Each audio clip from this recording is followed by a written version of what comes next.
We are so excited. Welcome back to Tastemaker Talk, our bi-monthly webinar series where we talk about the many aspects of food blogging to help you manage your business effectively and reach your financial goals.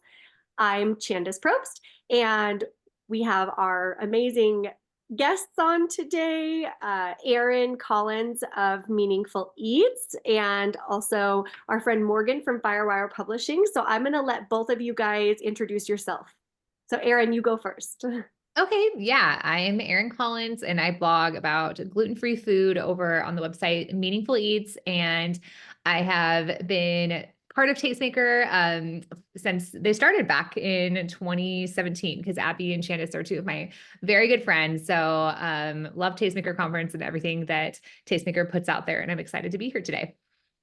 Yes, I love it. I know I was trying to find, I just sent Abby the first picture of our first meeting. It was the three of us. The first picture Abby and I have together is with Erin. She actually introduced us. So we can thank Erin for all the joy of Abby and I here with Tastemaker too. So thanks for being such a generous person and always so kind. That's one of my favorite things about you is your abundance mentality of bringing people in and welcoming others. So thanks, Erin. Morgan, we're excited to introduce you. Tell us a little bit more about yourself and about your company. Sure, thank you. Yeah, it's so excited to be here. So I am Morgan Crockett and I own Firewire Publishing, and we print cookbooks for food bloggers and content creators and help you kind of put together your dream cookbook that you've always wanted. And so we walk you through all those different steps, and just really excited to chat through and see how we can be a resource to this community.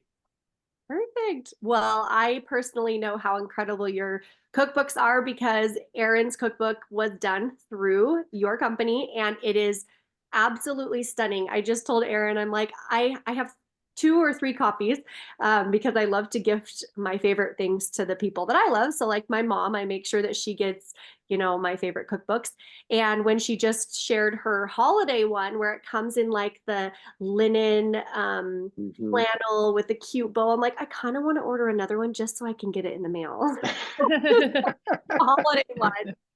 So I love that there's so many options, and we're going to talk about that. We're going to get into that, but I just wanted to say I personally can vouch for how incredible your work is and what you guys do. You're meticulous. I know Erin very, very well, and she will only have the best. And clearly that's you guys because you've done a wonderful job. So welcome. We're so excited to have you.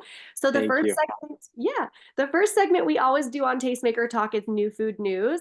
And so I wanted to see if you guys have any, but I'll get started. So be thinking if you've heard of anything new or anything, it could be good, bad, weird. We've talked about it all. So I'm going to share a couple new food things. Recent studies show that plant-based milks are not nutritionally equivalent to dairy milk. And I think that's something that's been we've wondered and we've thought, but they actually have studies now. It's been around long enough. So interesting. And not everyone can have cow's milk. I'm one of them. It's so sad. I know. Yes. Yeah, I was fine with gluten-free. I've been gluten-free for 17 years. I got diagnosed with celiac disease nearly 17 years ago, and I'm fine with that. But when I got the dairy allergy diagnosis 2 years ago, I was like, no, no. So I personally like coconut milk. I feel like for me, that's the one that sits best in my belly. But Erin, what do you like? Oh man, I feel like I don't like drink a ton of milk, but for baking and such, a lot of times I'll just end up like defaulting to the almond milk they sell at Costco just because it comes in a 3-pack. It's really convenient. And sometimes in baked goods, you can't really like taste the almond milk. But I do actually really enjoy flaxseed milk. I've been using that more in like smoothies and stuff too. And that's one where I like, been buying that one more often lately. I like that. And Morgan, are you a dairy milk drinker or are you an alternative milk drinker? Alternative milk drinker. Historically, I've been a dairy milk drinker. I ate a ton of cereal growing up. I loved it, just had it for a snack and stuff. And then, yeah, I've switched probably over to mainly oat milk. I get like the Walmart oat milk. I feel like it's the creamiest, tastiest one that I can find. So that's kind of where I'm landing. But I can do almond. I've never heard of flaxseed though. That's a little too far out there for me. I know the oat milk is significantly creamier than almond milk. I will say that. Like, I do feel like it's so much better for certain things. Like if you're making dairy-free hot chocolate, oat milk is way better. Yeah, for sure. Absolutely. Well, my very favorite eggnog is actually Elmhurst, and it's made from gluten-free oats, and it's an oat nog. Oh my goodness, it's so good because Ooh. all the dairy-free eggnogs are meh, especially the almond I milk. like Elmhurst products. I actually like them a lot because they're only 2 ingredients and they don't have a lot of added gums and stabilizers. So I recommend them a lot for gluten-free baking because sometimes if you use milks that have like tons of added stabilizers, it can affect the dough consistency. So Elmhurst is the one that I recommend for a lot of substitutes in my recipes. Yeah, it's my favorite. Last year I bought all the dairy-free eggnogs and we did a taste test and my family and I were like, "Oh my gosh, this is so bad." So bad. I grew up drinking homemade eggnog. And so, but the Elmhurst oat nog is definitely the best, highly recommend it. So that's a new food news if you don't know about oat nog. And now, Morgan, you can enjoy that too. That's So, perfect. I'll put it on the list. all right, two more things. Bone maman, is that how you say it, Erin? Bone maman. Oh, is that's like the jam, right? Yeah, I'm gonna bon mam, maybe. I don't know. I think it's I bon know. means good in French, but Yeah, it's that delicious jam company. They do such great stuff. I love their mission. I actually got their little advent calendar last year, so I got little jars of jam every day. It was so cute. They just released first time ever ready to bake pie fillings, and I thought, oh, that's a fun new food news because not everyone has time to bake everything from scratch. So there's a great option for you. Last thing, social media users are going crazy for, can you guess it? I don't think you'll be able to guess it, but just try. I like hearing your oh, answers. is it the boiled onion? I Have you heard it? but I want to Okay, hear about that. that was a weird one where like people are really into this like onion boil. And it's like, I think it's literally just like wrapping an onion in like, I don't know, there's some seasonings, but it's like, I'm not an expert on it, but I've seen it floating around and I'm like, I've seen enough people say it's good to be curious. Hey, I'm gonna have to look that up. That's a good one. Okay, onion boil. Okay, now we're gonna go away with that one too. All right, Morgan, can you guess? Social media users Oh, are geesh. I would be excited about like a ranch Cheeto, but very. that's something that I was thinking about, but that's Oh, is probably that not not it, already a thing? Yeah, that's right? I'm a ranch girl through and through. When I would get in trouble, they took away my ranch. My parents, they're like, no ranch. Not your stuffed animals. They would say, you don't get ranch for a week. I'm like, no, no, no. So ever since I was little, been a foodie. Okay, so that's not what it is, but that's a great suggestion. Social media users are loving chia seed water. What? Oh, Why? So yeah. I wonder if it's like they just put it in it and drink it. yeah, they are loving chia seed water. So in my head, I'm thinking maybe it has the same effects of like an aloe water where it kind of smooths out your gut and kind of makes things easier to digest. I don't know. But the whole thing was that it's trending on TikTok and platforms. But while chia seed water does have lots of fiber and fatty acids, too much of it can harm your digestive system. So they say to make sure that before you just follow someone on TikTok with their food trend, make sure you look into it. So I thought that was interesting. So the new thing is chia seed water. Okay, not to be confused with chia seed pudding. So Correct. Correct. Which I think you could probably only have so much of. So all right. Well, that's our new food news. So we're getting really close to Tastemaker Conference 2025. It's literally less than 8 weeks out. We can taste it. We only have 9 tickets left. We've always sold out. So if you don't have your ticket, make sure to grab yours. Erin and Morgan will be there. We're so excited to see everybody. And Daphne will drop that link. And then for any Tastemaker 2025 attendees who are listening right now, make sure you enter this year's Tastemaker Conference photo contest. From now until November 24th, you can submit your own food photo for a chance to win an awesome in-person prize at Tastemaker Conference. They'll be selected by public vote. It'll be running from November 25th through the 29th, and winners will be announced December 1st. You can review all the rules and instructions for submission at the link in the chat below. The photo contest was super successful and fun last year, and we're excited to see everyone's photos this year. I think we had over 100 submissions last year. So we're really excited to see all those come in again. So lastly, we always do our sponsor spotlight. So if you can't guess who it is yet, we are so honored to be joined by Morgan Crockett for today's episode. Morgan is the owner of Firewire Book Printing and Publishing, which specializes in custom cookbook printing for bloggers, creators, and influencers. Firewire provides one-on-one guidance throughout the whole printing process, helping you create and launch a beautiful cookbook that A, your audience will rave about, and B, adds an additional revenue stream to your business. So with that being said, Morgan, welcome to Tastemaker Conference and thanks for being here. So the first question I'm going to ask you is tell us something that sets Firewire Publishing apart from the rest. Oh, well, thank you. Yeah, so excited to be here. This is, it's fun to be part of this community. And like was mentioned, we just recently worked with Erin and she did a beautiful cookbook.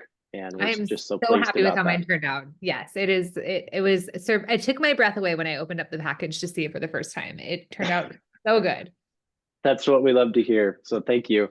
Okay, so to preface all of this then, I'm going to start by letting your listeners in on a huge secret that they may not know. Okay, so buckle up. You don't need to work with a traditional publisher to create and sell your dream cookbook. I think that's a huge point that for some reason, I think content creators, food bloggers, they think, oh, that's like the only route and they've knocked on my door, but the contract wasn't right, or I don't know how even to go down that road. I think the beautiful thing about what we can offer is there is a totally viable route that gets you to this amazing cookbook that you've always wanted with an affordable price, and it helps you grow your business, which we can continue to talk about a little bit later. But we just want to set you up for success in that way because you've already put so much effort into all your recipes and onto your blog, and we want to make sure that you're taking advantage of all of that work and kind of expanding and creating additional revenue streams for your business. So I would even say go beyond that too and say that I think you can make a better book self-publishing than you can going in-house with some things. Like I've seen, you know, in the industry, like different cookbooks that have been published with the in-house publisher. And then I compare it to the quality of the book that we produced. And it's like, yeah, you can choose anything you want. If you want, you know, a cloth embossing, if you want like, you know, a ribbon bookmark, all those things, you might not be able to have those if you're going with the in-house publisher route. And so I think that you can even make a better quality book doing it yourself sometimes too. that's good to hear. I like that. Yeah, I agree with that. And when you were talking a lot about the, you know, we were saying that there's reasons you should go your own route to additional revenue streams. I want to just bring up before we get into some other questions, Erin, this has been a massive source of revenue for you and a really great success. So tell everybody a little bit about that. Yeah, I have like, my only regret is that I wish I'd done a cookbook sooner because I'm like, it is such a great addition to my business. It's such a great addition to any food blogger's business. I started off on this cookbook process about a year ago, and I wanted to put together a book that was kind of like the best of the best from my website, 60 of my favorite gluten-free baking recipes. I wanted to create a book that would be really good for beginners who are gluten-free, people who are just diagnosed. And I love that me publishing this book myself using Morgan, I was able to put whatever recipes I wanted in there. Sometimes if you use a publisher, they have certain ones that they don't want on your website, or like, you know, a percentage they don't want on your, like to be on your website. But this one, they can be recipes that are already on your website, ones that people already tried and true love. And so since releasing my cookbook this fall, and I think I will close this year almost matching my ad revenue with my cookbook revenue. Like it used to be that, you know, ad revenue was 80% of, you know, where my income came from in my business. And then, you know, the other 20% is affiliate sponsored work here and there. Now the ad revenue and the cookbook revenue are almost equal, which is so amazing. Like it has surpassed my expectations with how well they've done. That's so incredible. That is amazing. So I know, Erin, you have a question. We're going to ask Morgan. So I'll let you ask Morgan that question. Yeah. So I'm thinking back to when I started this process. Morgan, what would you say are the first steps a food blogger should take if they're interested in starting their own cookbook? Yeah, that's a really good question. I think it's something that a lot of bloggers think about. They're like, how do I even jump into that? What's the first thing that I do? And we usually just try to couch it in these three different buckets, like three easy steps. The first step is design, and then print, and then sell. And so that kind of separates it out into those different pieces of the puzzle. And we obviously walk you through each step. But I'd say the first thing to do if you're interested in doing a cookbook is just to start doing a little bit of research. I think it's, make a date out of it and go to Barnes and Noble or a bookstore and just see what's out there and see what you like as far as sizing and, oh, this cover has this type of finish on it. Is this book too thick? Is it too thin? Just kind of start getting an idea of the types of things that you might want to see in your cookbook. And then the next step would be to partner with a professional book designer who has experience in a cookbook and can do an excellent job for you. I know Erin ended up going that route. We were able to match her up with a designer. So would love to hear her thoughts on how Yeah. that kind One of thing went. that I really enjoyed about working with Firewire is that you were able to point me in the right direction with so many questions that I had along the way, just because when you're embarking on this, so many things seem unknown and unfamiliar. And you're like, how am I going to find a designer? How am I going to find, resources for copy editing, things like that. And I feel like you guys had really good recommendations. So you were able to match me with a designer named Tara, who is absolutely fantastic. I know she's gone on to design several books for other friends and food bloggers. And, she was able to work with Morgan, and they would sometimes have emails go back and forth about all these things I didn't know about, like different, color profiles and sizing. And so it made it really easy.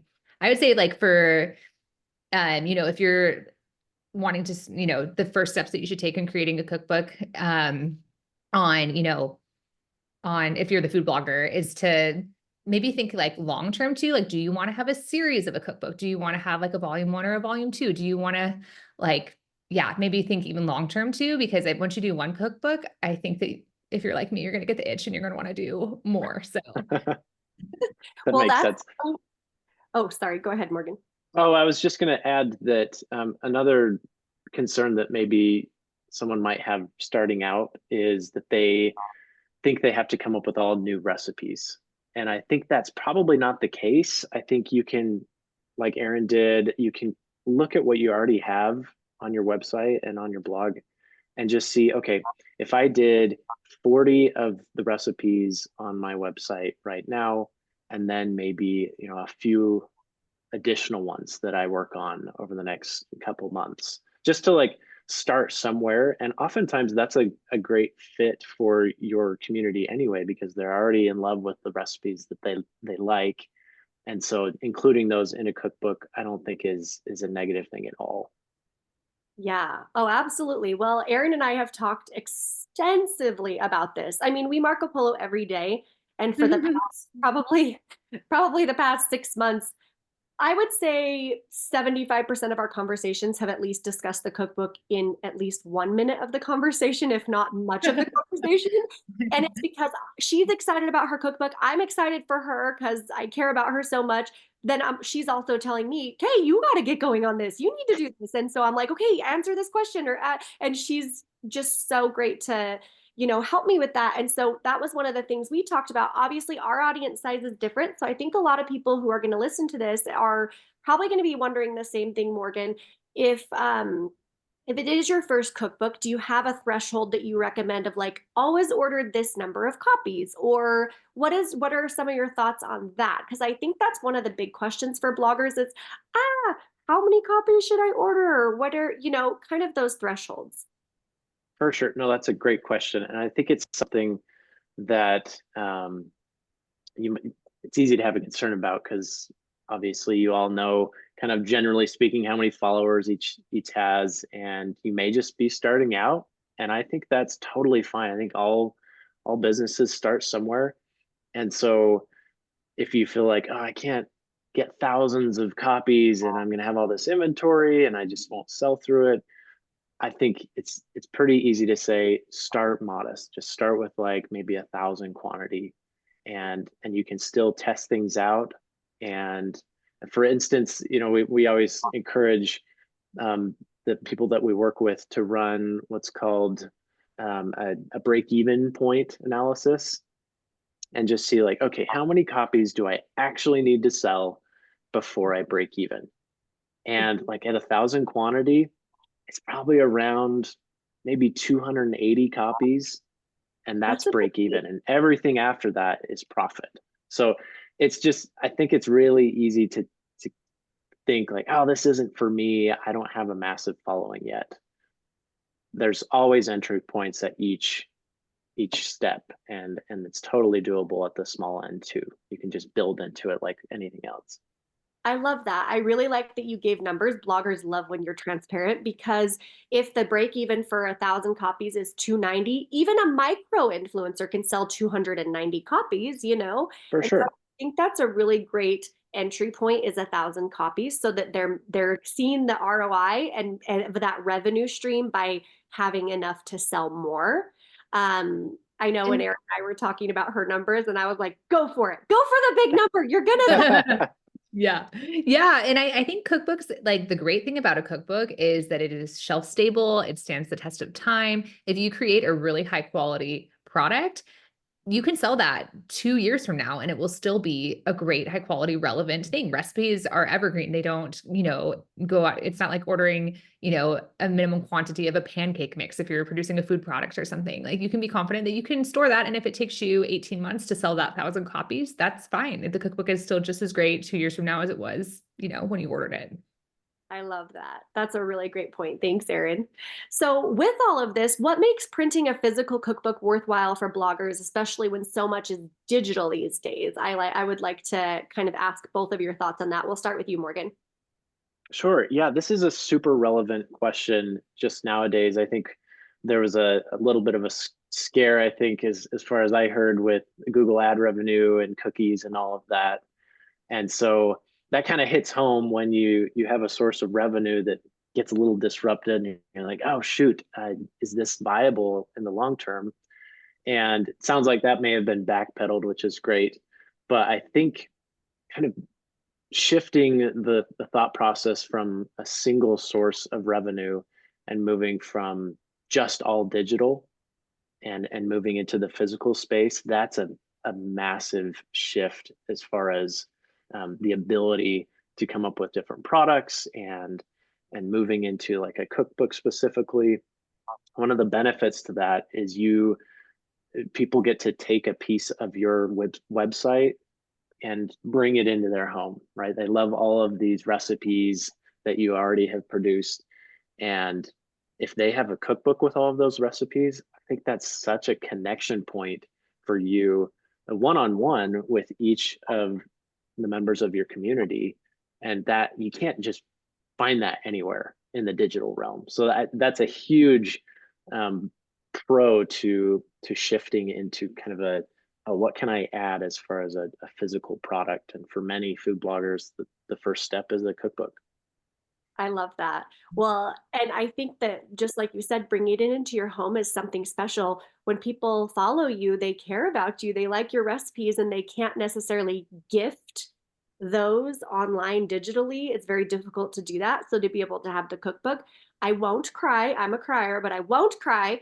But I hope I won't. It brings me so much joy to watch my 13-year-old son who wants to be a chef open up. Oh, see, I open up Erin's cookbook and make her cookies, because I know how much I love her. And I know those recipes are going to work every time for my boy. So they'll build his confidence and they'll make him more excited to go out and do that and continue to do that, because he knows they're going to work every time. And just to see the beauty of someone else's work in our home, then transferring to the next generation to help them. There's nothing better. There's nothing better. And so it's different when he has to run back and forth to the computer in the family room and look at the instructions versus the cookbook on the counter. It's a whole experience. So I love that you brought up, because everything is not always about money. It's about that feeling. And I've seen Erin's growth and the beautiful comments when people are like, we are obsessed with this cookbook. It's the best gluten-free cookbook. And I gave it to my cousin. I gave it to my sister. And I know that's been a huge part of it for you too, Erin. So if you want to talk about that, about the Yeah. I've gotten such great audience feedback of having a physical cookbook, because like you said, it's such a different experience cooking from a cookbook than it is from your phone when you're like scrolling up and the ads are everywhere. And yeah, just I think I underestimated how much people would enjoy having a physical copy of the recipes that they like to make. And so yeah, it's people like books there's still such a place for cookbooks in people's homes. And yeah, I've just been blown away with how much people have been happy to have that as an option. I love it. And has anyone been upset that there's duplicates on your site and in your cookbook, or are they grateful Not at all. that their Yeah, favorite? if anything, like, yeah, and I've always been super transparent about that. And if anything, they're like, I'm so glad that I have all of your recipes in one place, can just be in my kitchen. We don't have to go hunt around for them. And chances are too, like we as content creators are so familiar with our content, and we know that we have a cranberry orange bread recipe, but chances are somebody who likes to make your banana bread, they don't even know that you have an apple muffin recipe. And so like they maybe made like one or two. So like chances are that people don't have your blog memorized, and they won't even know that, all those recipes are there. I love that. Well, and I think that's probably one of the biggest misconceptions, as Morgan talked about before, is that bloggers think they need to have all new recipes for a cookbook. So tell us a little bit more about some of the other misconceptions that bloggers have about self-publishing a cookbook. So we'll start with you, Erin. Yeah, I would say my biggest personal misconception about publishing a cookbook is I never thought that a cookbook could make money. I always thought if I did a cookbook, I'm going to do it more as like a legacy project, like kind of like, like a passion project to have all my recipes in one place. Because I'd always heard that, like, if you're going to publish a book, it's not going to be, it's don't do it for the money, because it's not going to be worth it. And I think that still might be the case for if you go in-house publisher, and people have different reasons for using an in-house publisher. If you're optimizing for maybe that notoriety, maybe you want to be a New York Times bestselling author because you're a speaker, or you want your book on Amazon and you want to be able to show that because you speak on different topics or something. There's different goals with that. But if you have the goal of adding a revenue stream to your business, selling a cookbook is a fantastic way to diversify your income. So I think that was my biggest misconception, is that yes, you can make money selling cookbooks as a food blogger. And the other thing I thought too was, yeah, I'd have to have all new recipes, and, it would be this big, hard project, but it's really, really not too bad. I would say my number one advice to people who want to do a cookbook is make sure you have really edited it very well, because I know, like, as someone who's published recipes over like a decade, that was what took me the most amount of time, was going back, making sure all my recipes were standardized, making sure I was using, similar language through all of them, cleaning all of them up. So if you're going to, invest your hard-earned money into printing 1,000 copies of a cookbook, make sure that cookbook is really well copy edited before you do that too. Because I think that one misconception I had, or maybe something I underestimated, was how much time it would take to do the copy editing. So make sure you give yourself plenty of time for that. But other than that, I do feel like it's easier than you think it's going to be, and totally worth it. I love that. And as Erin knows, my mom and I published a cookbook 10 years ago with a traditional publishing house. And she's absolutely right. We made, let's say the cookbook is $20. We made like $3 per copy. It was a very, very tiny amount. Such a tiny amount, and even less when it was sold on Amazon. It was like $1.50. I'm like, really? So it was really hard because we put so much energy and time into that. And as Erin and I have talked about margins of what you can make with a cookbook with Firewire Publishing, I'm like, what? This is absolutely something that we should be doing. Everyone should be doing it, because your audience wants what you put out there. So I love that you shared that was something you kind of thought a legacy project, but actually it's a huge income stream that's matched your ad revenue. That's massive. That's so huge. And I love that you kind of mentioned the longevity, because you released your cookies book, which was a while ago, and then you did your beautiful book with Firewire, your hard copy, linen bound. And you told your audience from the beginning, this is volume 1, because you had ideas for moving forward, which I think gets people excited. Right away, you had people asking for volume 2, correct? Yeah, Morgan knows that we're working on volume 2 to try and release this spring, I was gonna, push that back a year, but people were like, when is volume 2 coming out? So, and I do think it's true that if you're gonna sell like one thing to a person, it's really easy to sell two. Like people, if they're already on your site, they're already there, like interested in buying something from you, having two things to offer to them. I kind of feel like I'm leaving money on the table right now, only having one cookbook. And so I'm excited to get another one up there because I think about how, like, as a consumer myself, if I love buying pajamas from this place, I'm always like, well, maybe I need two different prints of that. Or it's like having multiple offerings, I think is going to be really good too for this next year. I love that. I love that. And Morgan, are there any other misconceptions that you'd like to address for bloggers that you've seen or learned over time? Yeah, I think one main one that is helpful to understand is that you don't have to do everything yourself.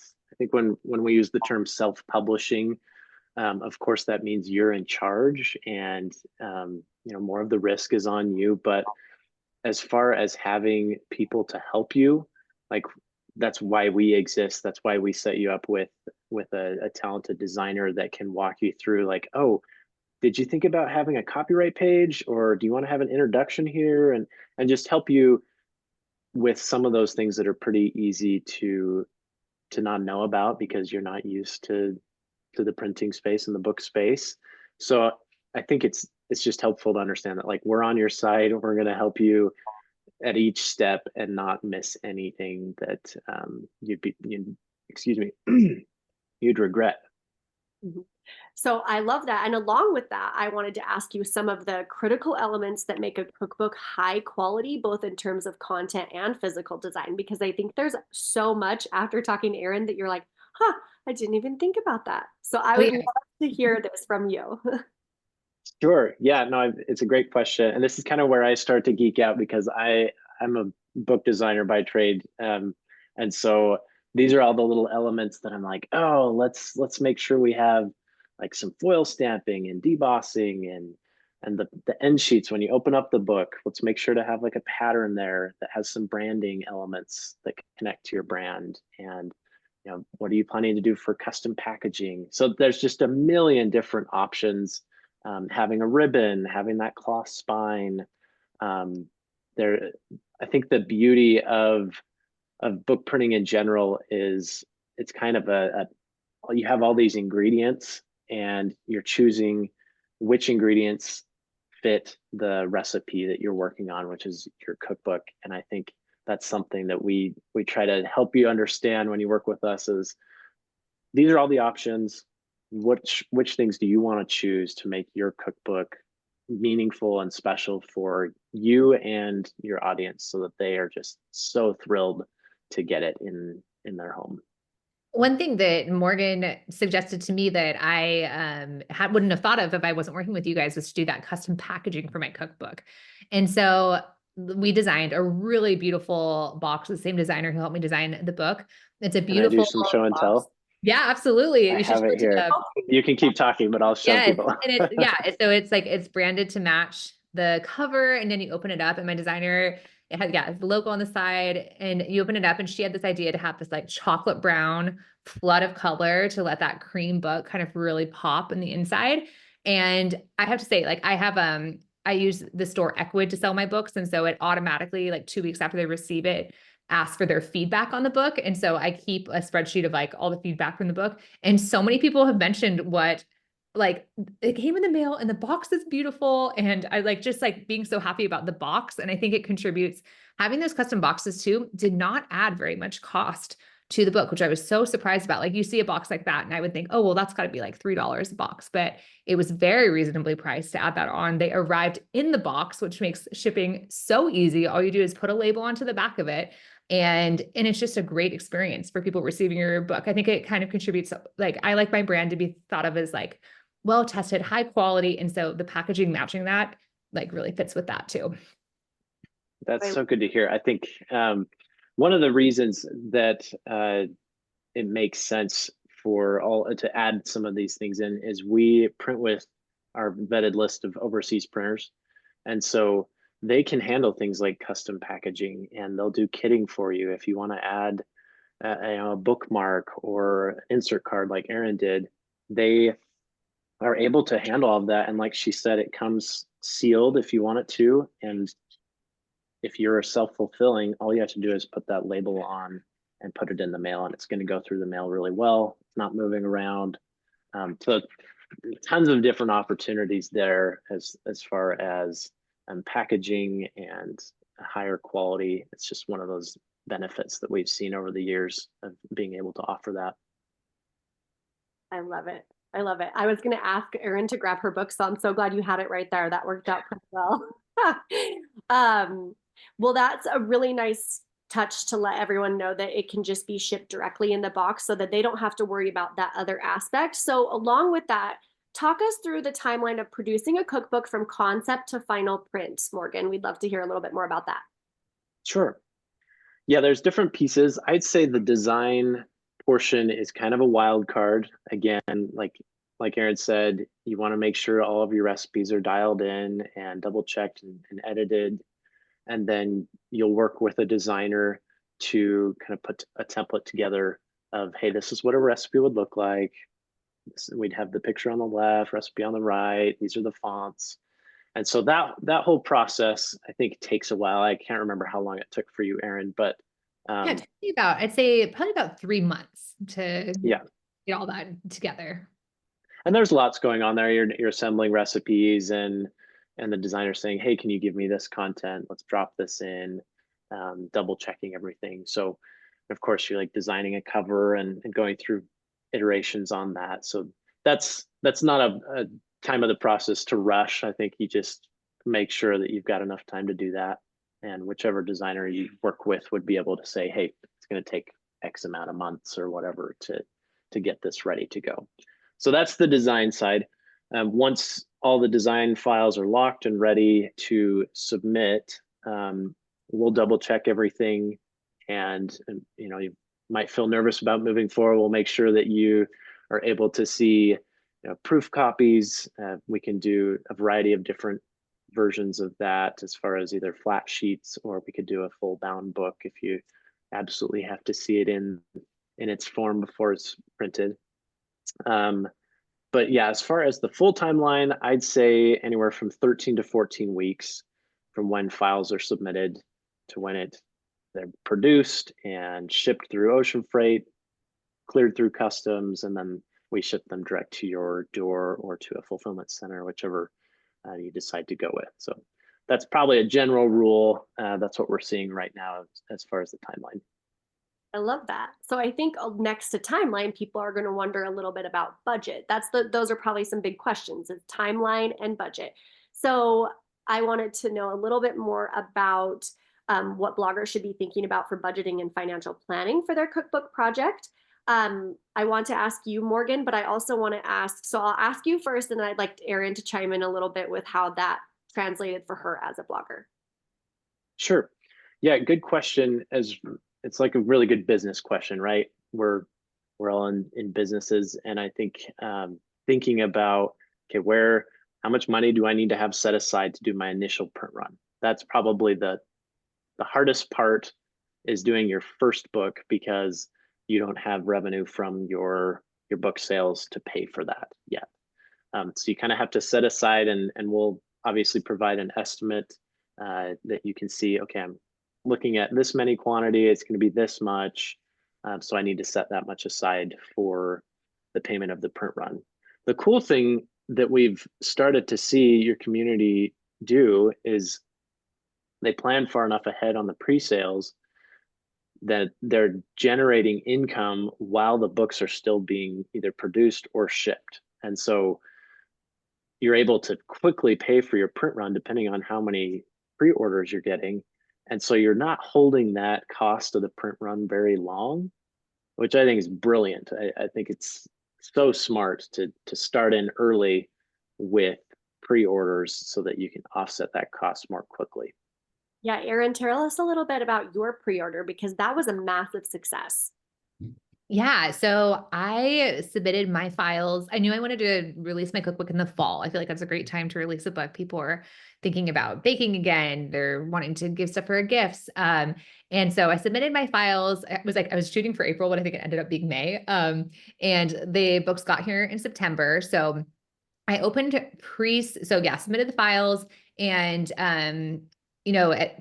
it's like you pay for half when you submit the files. And then the second part of the book order is due, like, I believe when they get to the country or when they pass customs or something like that. But basically you're paying for the books in 2 chunks. And so I opened pre-sales in July, and just like Morgan said, opening those pre-sales, like, generated all the income that we needed to, pay for the remaining part of that book and to offset that cost.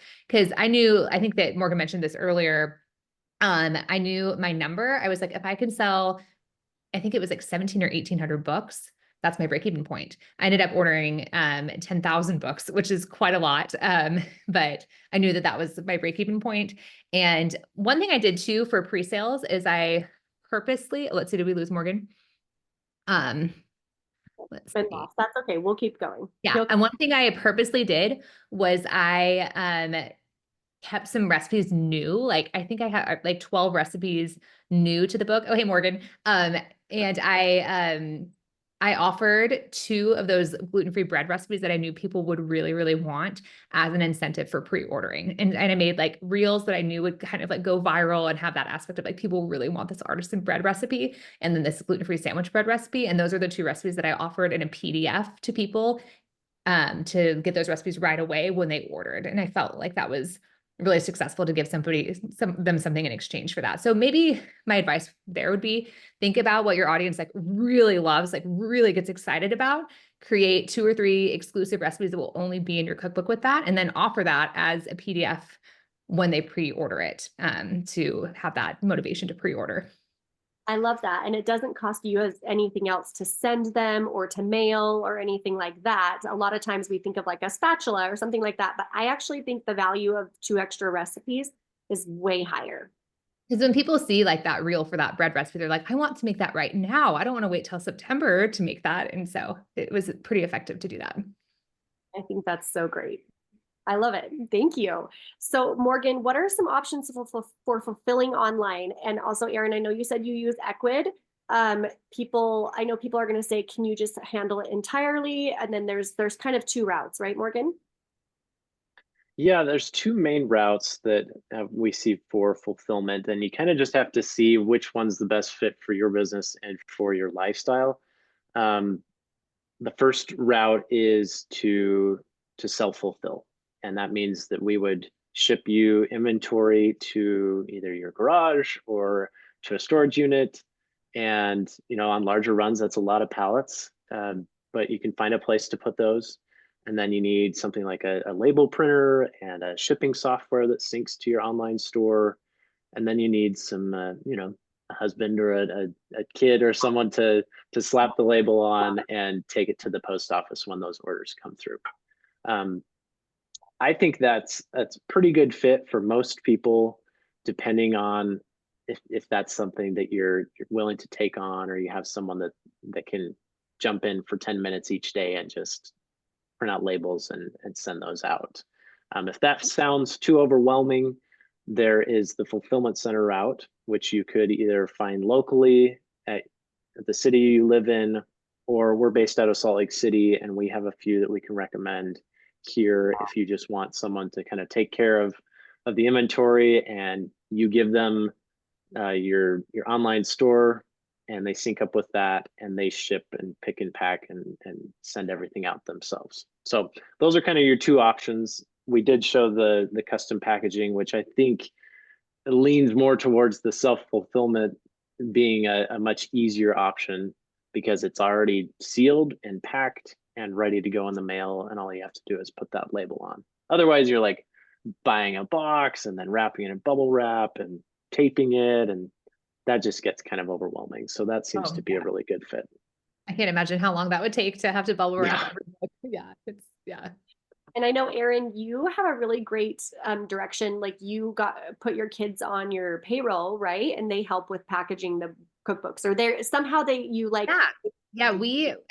looked at all these options, and Morgan was able to make some great recommendations for warehouses as well. So we definitely really looked at that path, like how much would that cost? Because they a fulfillment warehouse, typically they charge like this is the base price for just storing all these pallets. And then on top of that, it's going to be like, anywhere from like $2 to $4 a book to ship. And so we kind of got that base price, like, okay, well, that's the going rate for, fulfilling cookbook orders. And so we can reasonably pay our, 9-year-old and 13-year-old, maybe not my 4-year-old as much. They talk to your CPA about it.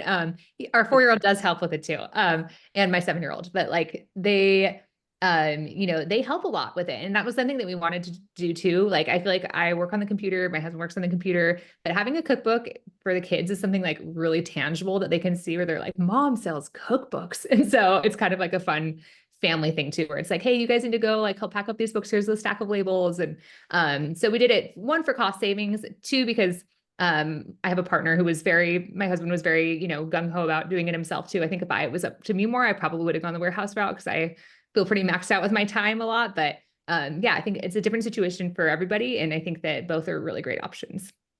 I love that. I love it. So any final advice for bloggers looking to take the leap into cookbook publishing? We'll start with you, Morgan. Sure. I think the takeaway that I would say is it's totally doable. Like, I think there's this disconnect sometimes when we think of, you see a beautiful cookbook, either you have it on your kitchen counter and you're like, I have no idea how they came up with this. I don't know how they got it printed. I just went to the store and bought it, or I bought it online. And so there's definitely some like murky area of realizing, okay, I can totally do this, and it can be as high quality as I want it to be, and as high quality as any other cookbook out there. And I think that is such a powerful thing to realize, because I think for many bloggers, they want to have something that they sell that's physical and that can be sent to one of their audience, and that they can just love it and have it in their kitchen, and have a piece of your brand in their kitchen that they're always using. And that's such a powerful connection point. So I would just say totally doable. Obviously, we are there each step of the way to walk you through all of those little bits and pieces of the process. And you can always go on our website, which is firewirepublishing.com, and you can request an estimate, and we can get some preliminary numbers together, so you can just see how much it might be looking at, which quantities. And we'd love to also connect you with a designer, so you can kind of get things going in that direction too. So perfect. I love that. Thank you. Erin, any other thoughts you have on getting started with a cookbook? Yeah, I think that what I would say is the same thing that Morgan said. My favorite business mantra is everything is figure outable. And so just one step at a time. Like, you don't need to know how to figure out how to get an ISBN number when you're very first starting off. Like, Morgan and his team can help you with that. Don't overthink it. Just take that first step, make a spreadsheet in a Google sheet of the recipes you want to include, what chapters you want to include. And then, make a little checkboxes to be like, which one do I already have photos for? Which ones do I need photos for? Just like, that's how you get the ball rolling with that. Just one step at a time. Like, pick the recipes, make sure you have the photos, make sure the recipes are edited, figure out what you're going to do for the cover. And before you know it, it's interesting how all that work and those little steps result in something that's so fulfilling. And I feel like it is so fulfilling, and more so than I thought, to have a physical product. And it's just so much fun. So would recommend it to anybody to go on this path. Can I add one more thing? Of course. So obviously cookbooks, there's so many different things about them that you want to touch and look at in person. And so I think that's one of the reasons that we are so excited to be at Tastemaker this year, is because we will bring lots of samples that you can see, and different colors of swatches. And it'll just be like a bunch of ingredients that you can say, oh, I love that color of ribbon, and I love this cloth, and I like this shiny foil. So all of that will be at our booth. We hope that people will drop by and chat with us, and just see kind of that vision of what their cookbook could potentially become. Yeah, Firewire can do anything. Like, their book doesn't have to look like mine. Like, if you want like a cool A-frame thing, or if you want like a really nice leather bound thing, like, they do all kinds of stuff. Like, Morgan came to a bloggers retreat that I was on a few months ago and brought a bunch of samples, and I was blown away at all the options they have. So that'll be exciting for people to be able to see all that. I love that. And I also know that in addition to books, you can also do planners and journals and things that matter to. We have a friend, Molly, who just did a beautiful planner for Yeah, planner, yeah. what was it? What was it for again? It was a planner for women with PCOS. PCOS, yes. And so things like that you can also do, right, Morgan? Correct. Yeah, we can do a lot of different things other than cookbooks, and I think that's also something to keep in mind. Obviously, a cookbook is a really good fit for a food blogger, but everyone has their own business and they're approaching it from different ways. So I would suggest kind of stepping back and thinking, okay, if I do a cookbook, that's great. Are there any other printed products that would be valuable to my community that they would love to have, like a meal planning journal, or if you're wanting to do like a little master class and having a printed product with that. There's lots of different options that you can think of. Even kids cookbooks and kids board books. I think that's a really fun niche that we don't see very often, as far as teaching kids to start with their first recipe and growing from there. So I love it. I know. I was just thinking with our friend Janae from Clean Monday Meals, she needs to do a meal planning book. I'm like, that would be perfect for her. So we'll get you in touch with her, Morgan. But we are so grateful both of you came on today. Thanks for joining us for episode 14 of Tastemaker Talk. And we hope that all of you listening feel more empowered than ever to create your own cookbook.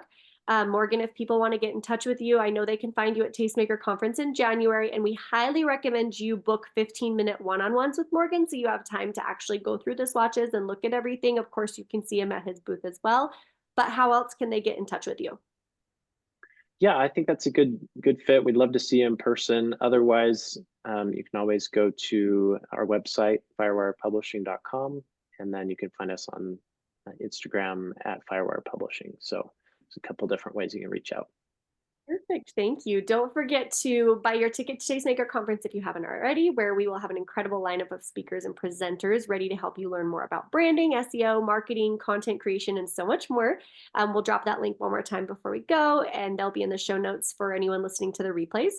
And then don't forget to RSVP for episode 15 of Tastemaker Talk, where we'll be talking with Jen of Memberful about why memberships matter. And we hope everyone has a wonderful week. Thanks, Erin. Thanks, Morgan.